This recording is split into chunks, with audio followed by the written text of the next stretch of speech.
Conversations That Matter is a partner program for the Centre for Dialogue at Simon Fraser University. The production of this program is made possible thanks to the support of the following and viewers like you. Michael Chong, welcome. Thanks for having me.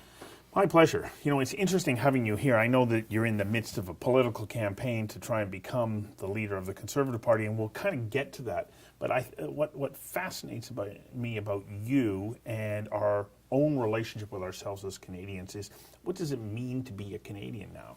You know, we look at your family heritage. Your father was Chinese, your mother Dutch. Je spreekt de Nederlands bij? Ik kan een beetje Nederlands praten. And you kind of grew up in a rural environment. You live in an urban. What does it mean to be Canadian now? And then let's talk about the context of that in relationship to the Conservative Party. Well, I think it means to be part of one of the most exciting countries on the face of the earth. A place where we've created something very special. A place where millions of people have come in recent decades and in the decades and centuries before to create a different kind of society where it doesn't matter where you come from, what your background, your race, religion, or creed is, but rather what you aspire to be, and a place where we all share a common Canadian citizenship centered around our Charter of Rights and Freedoms, our laws, our democracy, our freedoms.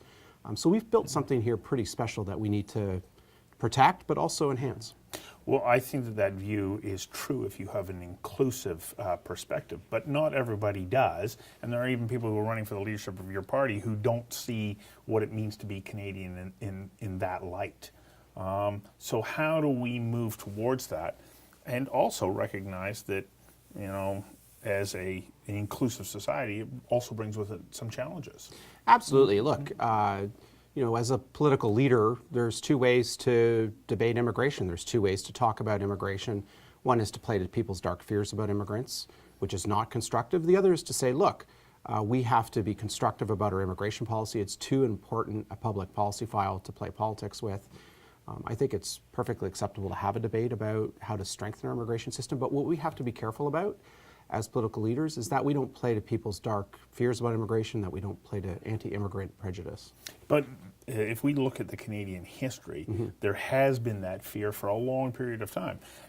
Chinese, your father is of Chinese descent.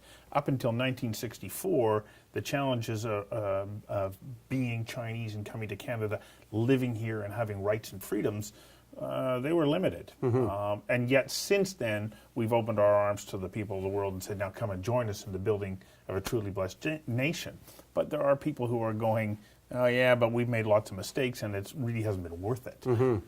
Well, I think, you know, the first generation always struggles to integrate into Canadian society, but the second generation integrates, and I'm proof of that. You know, I'm the first generation of my family born and raised in Canada, and I've completely integrated into Canadian society. So I think we have to be patient about the millions of newcomers who've come here. You know, often it takes time for their families to integrate into Canadian society, but I'm confident that they will integrate, just like my family integrated. You know, when my father came here in 1952 from Hong Kong as a Chinese immigrant, you know, there was a lot of fear about Chinese immigration at the time. In fact, it was only 4 years after the Chinese Exclusion Act had been repealed. Yep. And even though the act had been repealed, there was still a lot of barriers to people like my father integrating into Canadian society. It was where he could own property and everything. Yeah, everything. Difficult to get housing, difficult to get a job. But my father persevered, and the next generation, you know, is completely integrated into Canadian society. In fact, you know, I tell a funny story about my family.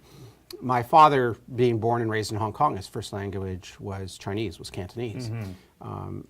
I'm the second generation of Chongs to be Canadian. I was born here. My first language and that of my sister and two brothers is English.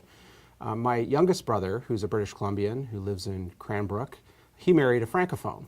And so they have two children. I've got a niece and a nephew. They're raised as Francophones. So the third generation of the Chong family is Francophone. That's the Canadian in that branch story. of the family. That's right. So that's the story of Canadian immigration. Immigrants integrate. It just takes some time.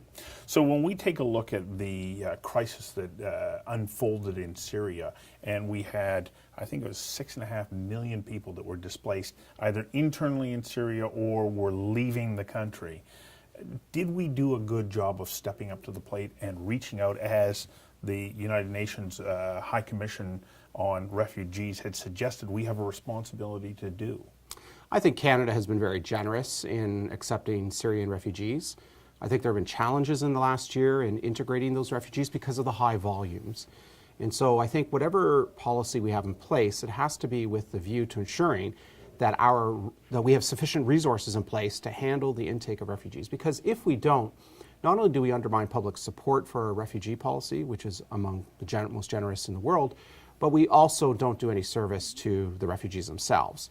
Nothing could be worse for a refugee family coming here to suddenly have a lack of resources, a lack of supports in place to help them integrate. That sets them up for failure, and I don't think that does them any service. I just got to get you to hang on for a second while we take a quick commercial break. We'll be right back. Conversations That Matter is a not-for-profit program made possible thanks to the charitable support of the following and from viewers like you. Please visit conversationsthatmatter.tv and help us to continue to produce this program. Well, there is a tendency for those of us who live here now to look at people who have come here and say, well, it's your job to integrate into Canadian society. But how are they supposed to know?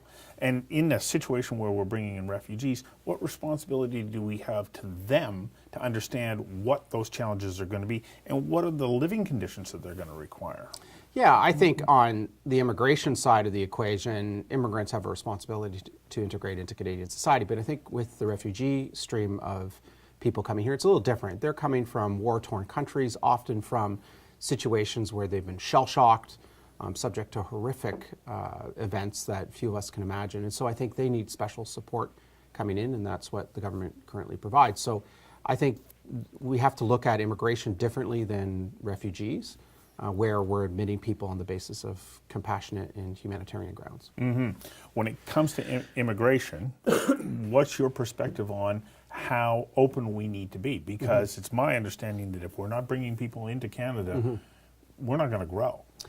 Yeah, so with immigration, I think our singular focus should be on Canada's economic interests. We have labor shortages in certain parts of the economy. At the same time, we have high unemployment at 7% nationally. We also have an aging workforce that needs to be replenished. So I think the policies that we put in place should be geared towards our economic interest.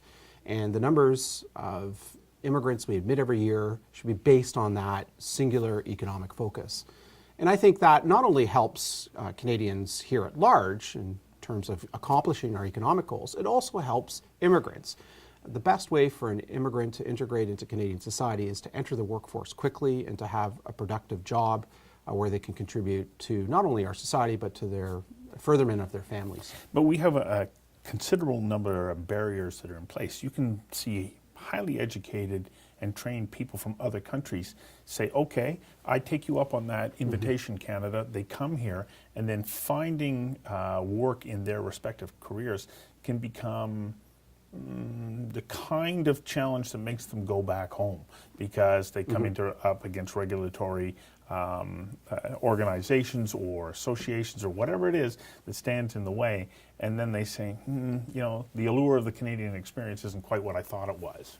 So how do we address that? Because if we need to bring those people in, we need them to fill roles, and yet we stand in the way of the process once they're here.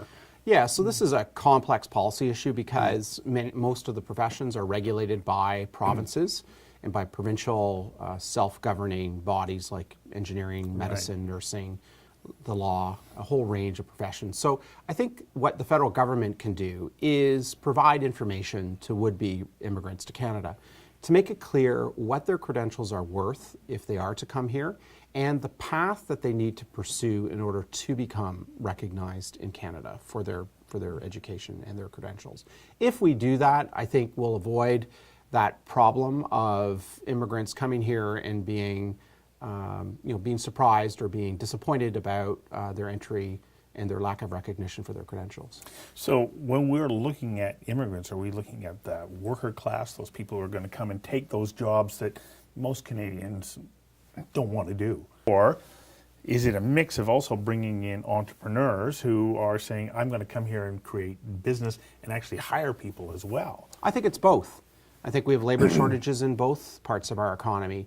There are many high-paying jobs that are going unfilled in, for example, the high-tech sector in Vancouver here and in Waterloo.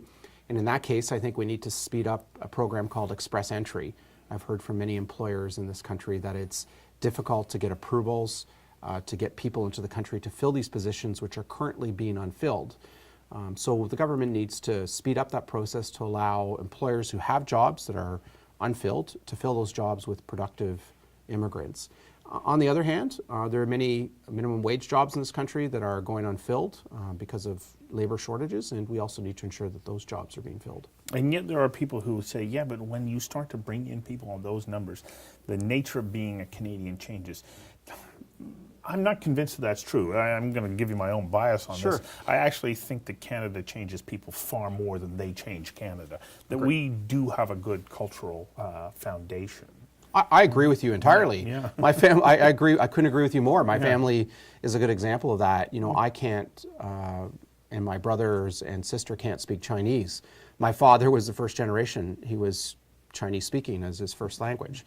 The second generation is English speaking as their first language, and one branch of the Chong family is French speaking as their first language. So Canadian culture, Canadian society is strong enough to absorb the waves of immigration that we have been receiving and ensure that those immigrants integrate into Canadian society. Look, you just have to look around you at the vibrancy of cities like Vancouver, Toronto, Montreal that have benefited so greatly from these waves of immigration, not just culturally, but economically and otherwise.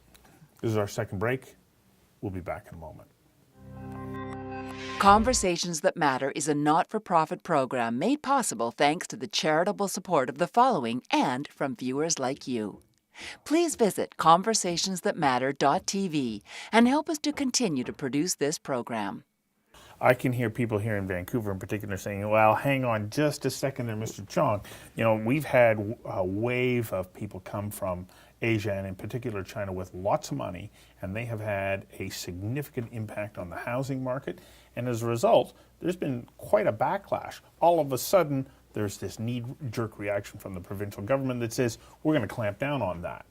How, from a federal perspective, do you get involved in that process and making sure that the right mix of people is coming to the country at the right time? Well, Stuart, when you look at the data, the evidence is that foreign buyers are not driving skyrocketing housing prices. They may be a factor in skyrocketing housing prices in certain parts of the country like Vancouver, but it's not the main factor, and here's the proof. We've had skyrocketing housing prices in places like Victoria, in places like Regina and Saskatoon, which receive virtually no immigration. This is a countrywide problem that's a result of what I believe to be a singular policy on part of the federal government, which is CMHC's mortgage insurance program. The federal government has provided mortgage insurance, which has allowed banks to privatize their profits and pass the risk on to Canadian taxpayers. And what this has done is it's led to unsustainable rates of mortgage credit growth over the last 10 years. And that is the biggest single factor in driving household unaffordability. So my view is that the government's got to get out of the business of mortgage insurance, allowing the banks to return to more sustainable levels of mortgage credit growth. And the government needs to properly regulate the banks to ensure that. And that is the long-term plan to return housing prices to more sustainable levels. So I think this is a good example of being careful that we don't play to people's anti-immigrant fears. I think we have to always look at the evidence before we make policy decisions, and the evidence is that on balance, the single biggest factor in driving housing prices in places like Vancouver and Toronto is not foreign home buyers, but CMHC's mortgage insurance program. As I talk to you, I look at you and hear you as a progressive. You're inclusive. You have a broad perspective. What is it about the Conservative Party that appeals to you? Because of the major political parties in Canada, it's the one that I think is on the right side of a progressive movement, and yet here you are. So how does the Conservative Party align with your values? Well, I'm a fiscal conservative. I believe in much smaller government, much lower income taxes, and much more efficient delivery of public services like healthcare and education. And so I'm a conservative because I believe that. And I believe when conservatives focus on those fiscally conservative economic policies, we win government, and Canadians trust us. I think most Canadians are fiscal conservatives. They want to see efficient delivery of government services. They want to see low income taxes and lower taxes. And they don't want us to focus on divisive social issues. That's the kind of party I want to build and why I'm in this leadership race.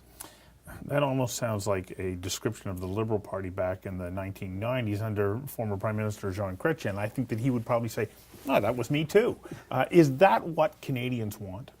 Absolutely. Canadians believe in building in political parties that are based on fiscally conservative agenda, but that are inclusive of Canadians of all regions of the country, all backgrounds, all races, all religions, all creeds. And the reason is simple. We as a society have survived against the great elephant to the south of us because we have stuck together over 150 years. In fact, we've stuck together for hundreds of years. Americans are much more individualistic, much more less oriented to working together. And the reason for that's simple. They can do that. They are a massive economy, a massive country with 300 plus million people. In order for our country to have survived over these centuries, we had to stick together in common cause, and Canadians have always voted for parties that have put forward that view, and I think that's the kind of party I want to build. We are seeing more and more delineation amongst perspectives in Canadian society.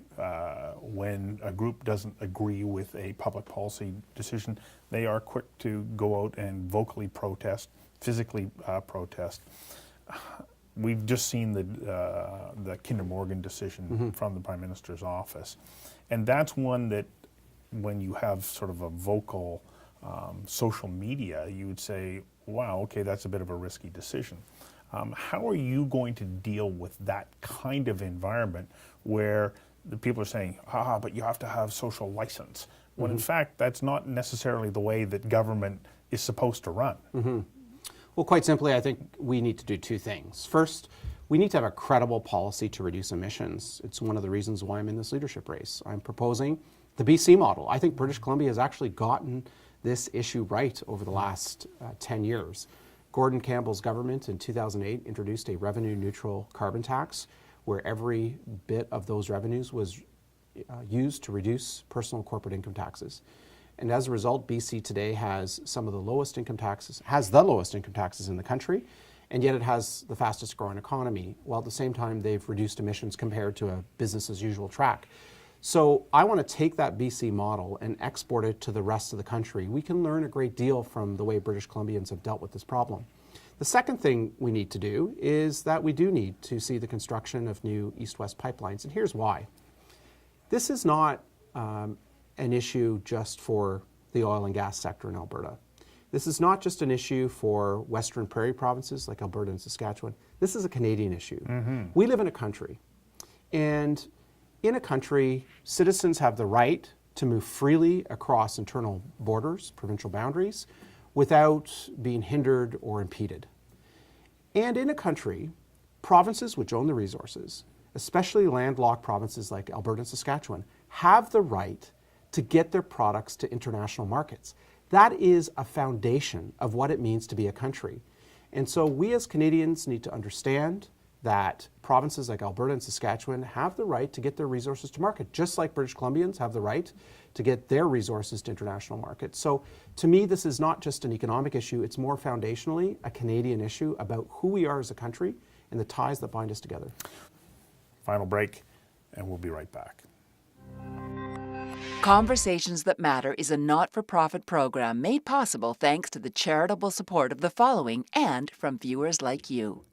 Please visit conversationsthatmatter.tv and help us to continue to produce this program. So we're, as a country, in an interesting position. If we see the Trump administration turn its back to China, and yet the North American market is so vital to the Chinese economy, what does that do for us as far as opportunities are concerned? And if you were to be successful and become Prime Minister, what do you think that you can bring to the equation that would allow us to continue to work freely with the United States under Trump presidency and capitalize on potential opportunities with Asia? Well, first off, I think we can act as we have in the past as the go-between between the American and Chinese governments. I think Canada has always played a constructive role in acting as a go-between between great superpowers, just like we did in the past. But I also believe that we have an interest in strengthening our ties to Washington. It's clear that our status in Washington has diminished in the last 2 to 3 decades. It's not the result of any one government or any one prime minister. I just think it's a reality that has taken place because of the rapid rise of places like China, Brazil, India, Russia. And so I think what we need to do is protect our own trade interests. 1 in 5 jobs in this country, 20% of our national economy, is based on selling goods and exports to the United States. And that trade is at risk because of the incoming administration. So we need to strengthen that relationship with Washington. And where American and Canadian interests align in the Far East, we need to work with the Americans to advance our mutual interests in order to get our voice heard in Washington. So how important then is NAFTA and that we protect that agreement? It is critical. It is vital. As I said, 1 in 5 jobs in this country relies on exports to the United States. That border has to stay open. And so I believe that the current government in Ottawa should make their foreign policy goal, their #1 foreign policy goal, strengthening our ties with Washington to ensure that our voice is heard loud and clear and we protect those jobs. What's your biggest concern about where we're at nationally right at the moment with the policies of the current government? Well, I think their economic policies are leading us back to the 70s of high deficits and increasing national debt, stalled job creation, and zero economic growth. And the proof's in the pudding. This government is more than 25% of the way through their mandate. And since they've taken power, the economy has actually flatlined. Job creation has stalled, and economic growth is effectively zero. Economists have said that we'll finish off last year around 1% GDP growth. But if you take into account the fact that our population is growing at about 1%, it's effectively 0% per capita GDP growth. So their policies of big spending, big borrowing aren't working, and we need to get this economy back on track by putting our fiscal house back in order. What's the most important thing that you want somebody to take away from having watched this conversation about you? Quite simply, I want to build a much bigger Conservative Party, a party that is inclusive of Canadians from all races, religions, and creeds, that's focused not on divisive social issues, but on a robust economic agenda to create prosperity and jobs for this country. Well, best of luck. Thank you for Thank you coming very in much, and doing sir. this. Yep.